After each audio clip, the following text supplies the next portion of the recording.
Got quite a bit to show you that you haven't seen before. Want the inside scoop on Harry Potter and the Half-Blood Prince? We've got you covered. We all know and love the Harry Potter series, with the Half-Blood Prince being one of the classics. But did you know about all the magic and effort put into the behind-the-scenes production that made the movie come to life? Wands ready, broomsticks ready, and away we go!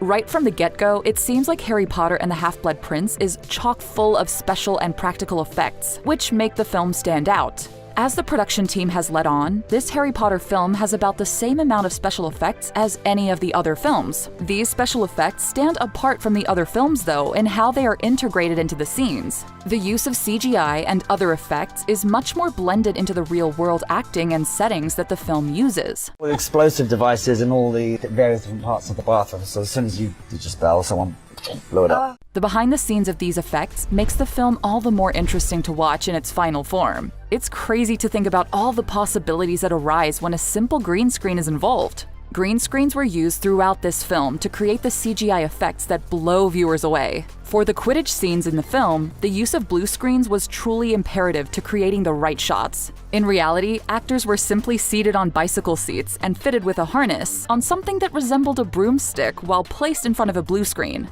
All the magic of the Quidditch game and the intense background and action were mostly added in digitally. It's quite tricky filming that because there's nothing to react to. One really interesting and unique iteration of the green screen is in the magical bookshelf scene of the Half-Blood Prince. In this behind-the-scenes look, we can see green hands extending from the bookshelves that Hermione is standing in front of. In the end, these hands would be digitally erased, leaving behind the effect of books magically being placed back in their rightful spots within the library. Pie? Not for me, no.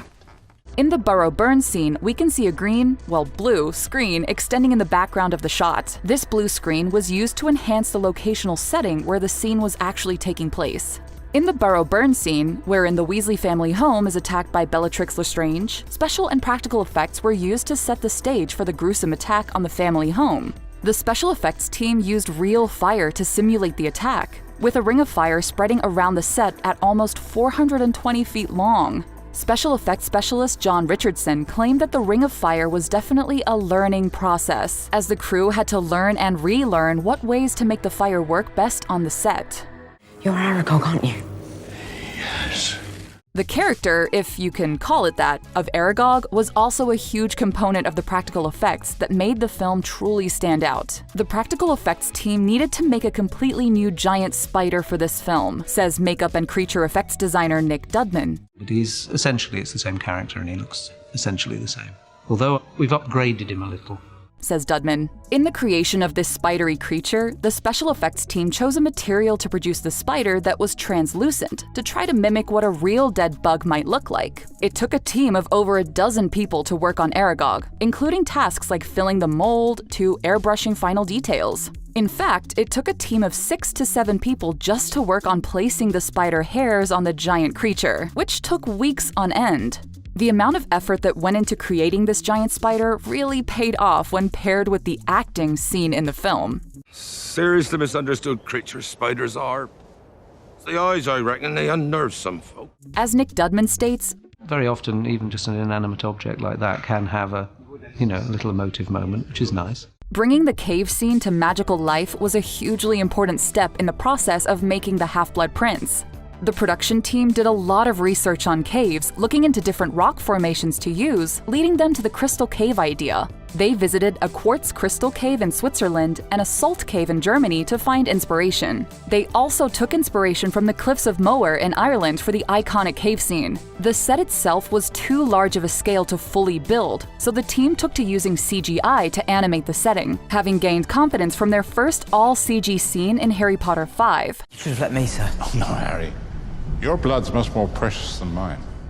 As the film opens, the viewers watch as Death Eaters make their way through both the Wizarding World and the Muggle World, tearing apart a pedestrian bridge as they fly through the sky. It's interesting to take an exclusive look behind the scenes of the making of this scene, as a lot more went into it than one might initially expect. What you might not have figured out about this scene is the insane amount of effort that went into getting those soaring shots through the British skies. It took the use of one helicopter and one stabilized camera to get the perfect shot, and then, obviously, quite a bit of CGI magic to place the Death Eaters within the scene. The acting in all the Harry Potter films worked to set these mainly child star-studded films apart from the rest. It's no surprise that the acting performances from stars like Emma Watson, Daniel Radcliffe, and Rupert Grint also shine through in Harry Potter and the Half-Blood Prince. But what were their experiences like behind the scenes and on set? Let's dive in. Don't you trust me? Let's start off with the acting involved in Harry and Ginny's love story. The blossoming of Harry and Ginny's romance takes a central role in The Half-Blood Prince, with the first kiss shared between the two counting as a pivotal scene in the film. As the actors behind the kiss dished, it wasn't as smooth and romantic in real life as it seemed in the film. When everyone comes in and have a look at the scene, lighting all the crew, it's a bit embarrassing, but I think after a while, you just gotta accept it. Daniel Radcliffe revealed that the kiss scene was a bit awkward for him since he knew actress Bonnie Wright, who plays Ginny, since she was just a child of about 10 years old. So, it's a bit weird doing all that, but it's fine. This scene was the very first one that Bonnie actually shot on set, making the tension almost palpable to the young actress. She stated that, "I think the first time is always the worst, but after that, it's just like any other scene that you're filming, so it was actually easier than I realized." Harry was also involved in some behind-the-scenes goofing with co-star Emma Watson. In the magical library scene, Watson hit Radcliffe over the head so hard by accident, he even said, "You can really hear the crunch of paper on bone." You're laughing because you hit me so hard, aren't you? Okay. Similarly, Lavender and Ron's kiss scene was also filled with a bit of tension and awkwardness. It's just such a weird sort of thing. You've got everyone watching you and it just doesn't feel very... This kiss scene was at a whole new level of weird in comparison to Harry and Ginny's, because it took place in front of dozens of extras.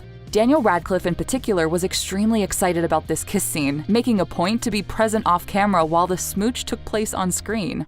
I don't think Rupert had done a kissing scene. That was entirely new territory for him. Talk about friends cheering each other on. Jessie Cave, who plays Lavender, revealed that it was actually the most awkward to film the rehearsal scene when it was just her, Rupert, and the director, because that was much more intimate of a kiss than the one in front of the cast was. She claimed that the awkwardness of the kiss was not really a big deal to her, but her true fear when kissing Rupert... I was more concerned anyway about honestly chipping a tooth. I really was worried. Another interesting, yet much more serious note about the acting during The Half-Blood Prince was Maggie Smith's health during filming. The actress who famously plays Professor McGonagall in the series was actually undergoing breast cancer treatment during the time of filming. She was working on set while undergoing chemotherapy at the same time, which was no small feat, as the actress said she was in pain constantly and also feeling deathly sick. Smith tried to make light of the situation and is even quoted saying, "I was hairless. I had no problem getting the wig on. I was like a boiled egg." It's clear that the special effects and the actors both worked to make this film truly special. But what about the rest of the production team that also made the magic of The Half-Blood Prince come to life? It's clear that the production decisions from the screenwriters to the director worked to make this chapter of the Harry Potter series truly special. The director of Harry Potter and the Half-Blood Prince, David Yates, truly shared a unique bond with the actors on set, making their relationship, as well as his professional choices, inherently important to the production of HP6. Not just for me as a storyteller, but also with the actors. I wanted to see them play more comedy. Some of his decisions were a bit controversial, despite his general popularity among the actors on set. It's been revealed that screenwriter Steve Kloves actually argued back and forth with Yates over whether or not they should include more pensive memory scenes showing Voldemort's background in the movie. Yates ended up actually vetoing the writer's wishes, opting for less of the Voldemort flashbacks to be included in the film. Who are you? Well, I'm like you, Tom. I'm different. Prove it. Film editor Mark Day was also a big player in the creation of The Half-Blood Prince, and his decisions also influenced the way the film came out for sure. With a total of 5 editors for the Harry Potter series in total, Mark Day has stuck around to edit 2 of them. In total, Day worked for 14 months editing the film, making decisions when to cut to different shots within a scene and being responsible for more than 1,700 edits within the film. editing is very subjective, and so what you may think is a good cut, I may not. Not only do the director and editors have big roles in the production process, but so do lesser acknowledged team members like stunt specialists. They're in charge of all the Quidditch acrobatics that the actors have to perform, including some of these impressive and not so impressive saves made by the keeper Ron Weasley behind the scenes. And we can't forget the important makeup artists like Amanda Knight, who make all the magic of the story really come to life before our eyes. As we can see here, Amanda transforms actress Emma Watson by giving her the dark mark with a temporary tattoo.